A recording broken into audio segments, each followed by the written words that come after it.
Hello friends, उम्मीद है आप सब बढ़िया होंगे। मैं हाजिर हूं एक और फेमस टाइगर की कहानी के साथ। आज हम बांधवगढ़ टाइगर रिजर्व के ही एक और दमदार और डोमिनेंट टाइगर के बारे में बात करेंगे। इससे पहले कि हम कहानी शुरू करें, मैं रिक्वेस्ट करूंगा कि आप चैनल को सब्सक्राइब ज़रूर कर लें ताकि आप इंडिया के फेमस टाइगर्स की किसी भी कहानी को मिस ना करें। बांधवगढ़ एक ऐसा जंगल जहां हर पहाड़ी, हर नाला और हर बैम्बू फॉरेस्ट अपने अंदर किसी ना किसी राजा की कहानी छुपाए बैठा है। यही जन्म हुआ था चार्जर का, यहीं राज किया था बीटू ने, यहीं से उभरा था बमेरा, और इसी धरती ने जन्म दिया एक और ऐसे योद्धा को जिसका नाम आज भी गाइड्स धीरे से लेते हैं, भीम। भीम की एग्जैक्ट डेट ऑफ बर्थ आज तक ऑफिशियली रिकॉर्ड नहीं हुई।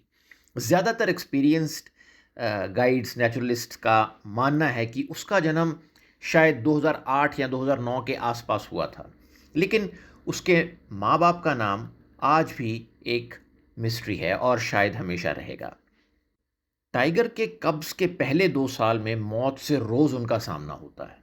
ये मौत मोस्टली किसी लेपर्ड या दूसरे मेल टाइगर, दूसरी फीमेल टाइग्रेस भी हो सकती है, भालू, वाइल्ड डॉग्स के रूप में आ सकती है। इसलिए टाइग्रेस अपने कब्ज को शुरू के महीनों में छुपा कर रखती है। इसी वजह से भीम का बचपन लगभग किसी टूरिस्ट ने कभी नहीं देखा।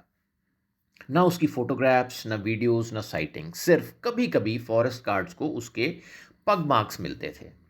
जब एक मेल टाइगर 2 साल का होता है, उसका सबसे मुश्किल सफ़र शुरू होता है। भीम ने भी खतौली के जंगलों में अपनी पहली यात्रा शुरू की। भीम का नाम उसे अपने शरीर की वजह से मिला। बेहद बड़े कंधे, मोटा नेक और बहुत भारी और ताकतवर अगली टांगे। एक ऐसी बॉडी फ्रेम जो उस वक्त के बहुत से मेल टाइगर से बड़ा था। इसीलिए गाइड्स ने उसका नाम रखा भीम, और ये नाम उस पर परफेक्टली सूट करता था। भीम को अब एक परमानेंट टेरिटरी चाहिए थी, लेकिन बांधवगढ़ में टेरिटरी खाली नहीं मिलती, उसके लिए लड़ना पड़ता है। भीम ने खतौली के पश्चिमी हिस्से में अपनी पहली सेंट मार्किंग शुरू कर दी। भीम अब एक पूरा एडल्ट मेल टाइगर बन चुका था। उसका शरीर लगभग अपनी मैक्सिमम ग्रोथ तक पहुंच चुका था। हर बीतते हुए दिन के साथ उसका कॉन्फिडेंस और ताकत बढ़ती जा रही थी। जल्द ही भीम ने खतौली पर अपना दबदबा कायम कर लिया और फिर भीम ने मगधी की तरफ रुख किया। मगधी में पहले ही कई एक्सपीरियंस्ड मेल घूम रहे थे। यहाँ एंट्री लेना आसान नहीं था। एक तरफ जवान भीम और दूसरी तरफ बांधवगढ़ का राजा बमेरा।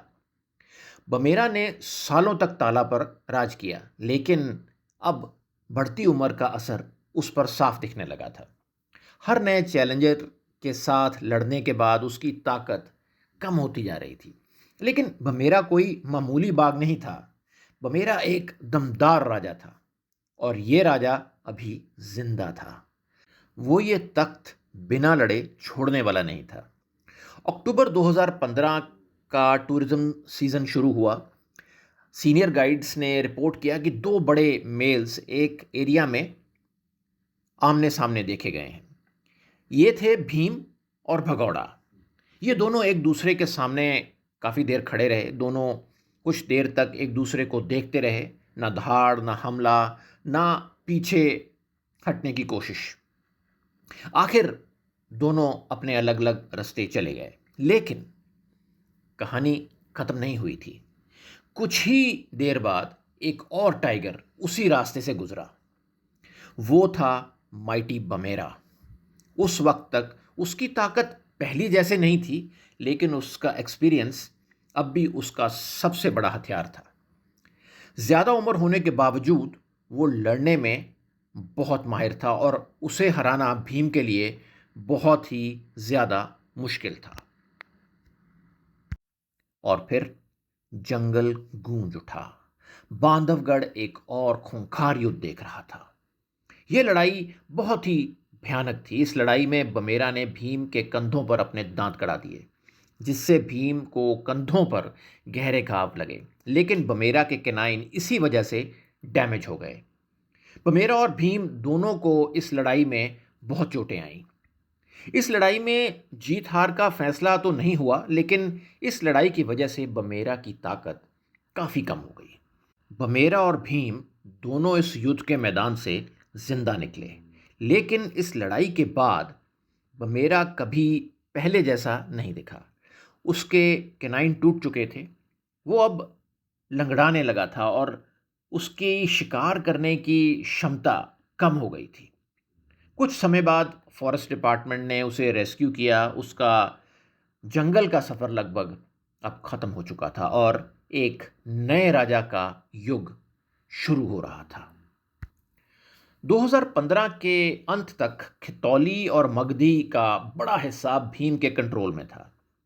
एक राजा सिर्फ अपनी ताकत से नहीं बल्कि अपनी अगली जनरेशन से अमर होता है। भीम ने धीरे धीरे कई फीमेल्स की टेरिटरी को ओवरलैप करना शुरू कर दिया और इसी वजह से उसके जीन्स अगली जनरेशन तक पहुंचने लगे। उसके कब्ज आगे चलकर बांधवगढ़ के कुछ बहुत ही फेमस और डोमिनेंट मेल टाइगर्स बने, जिनमें से बजरंग, छोटा भीम और पुजारी का नाम शामिल है। जंगल कभी खाली नहीं रहता। जब एक तरफ एक राजा स्ट्रांग होता है, तभी दूसरी तरफ एक राजकुमार बड़ा हो रहा होता है। और बांधवगढ़ में भी एक टाइगर चुपचाप अपनी ताकत बढ़ा रहा था। उसका नाम था मिस्टर एक्स, जो कि बमेरा का बेटा था और लेजेंडरी चार्जर ब्लड लाइन से ताल्लुक़ रखता था, उसकी चौथी पीढ़ी से ताल्लुक़ रखता था। मिस्टर एक्स और भीम की टेरिटरीज धीरे धीरे ओवरलैप होने लगी। कई एक्सपीरियंस्ड गाइड्स ने उन दोनों की लड़ाइयों की आवाज़ें कई बार सुनी, लेकिन उनकी लड़ाई शायद ही किसी ने अपनी आंखों से देखी हो।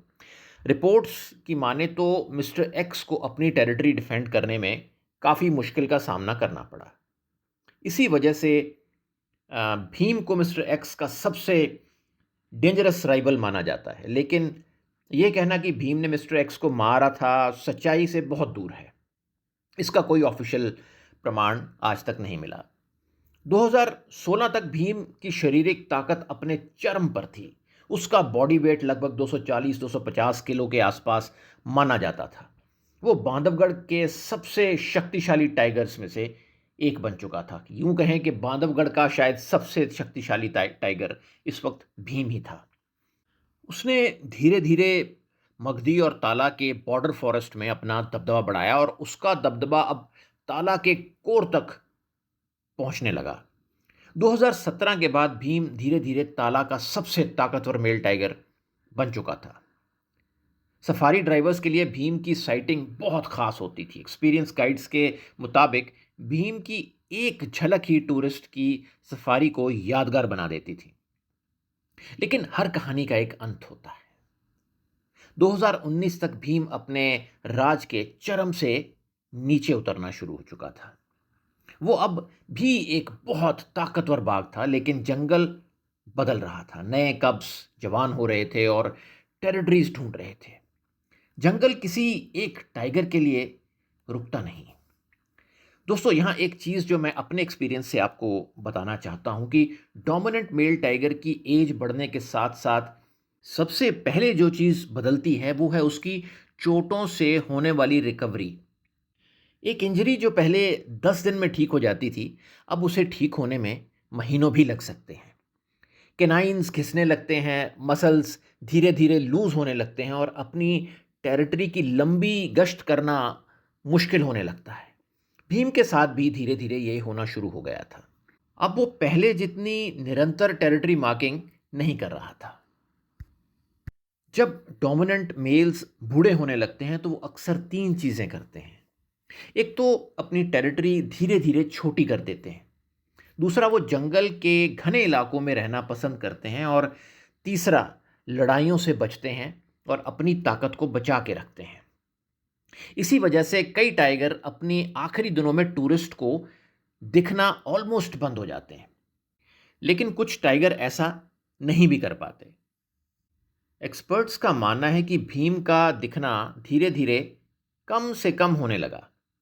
उसका पहले की तरह मुख्य टूरिज्म एरिया में दिखना लगभग ख़त्म सा हो गया था और फिर एक दिन वो हमेशा के लिए गायब हो गया। भीम की मृत्यु के बारे में किसी को भी कोई पुख्ता जानकारी नहीं है। इंटरनेट पर भीम की मौत को लेके कई कहानियाँ मिलती हैं। कोई कहता है कि वो किसी नए मेल टाइगर से लड़ते हुए मर गया होगा।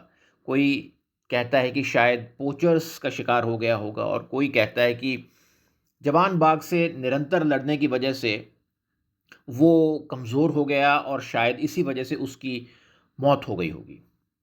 मेरा मानना है कि भीम जैसा बाघ इतनी आसानी से अपनी टेरिटरी नहीं छोड़ेगा।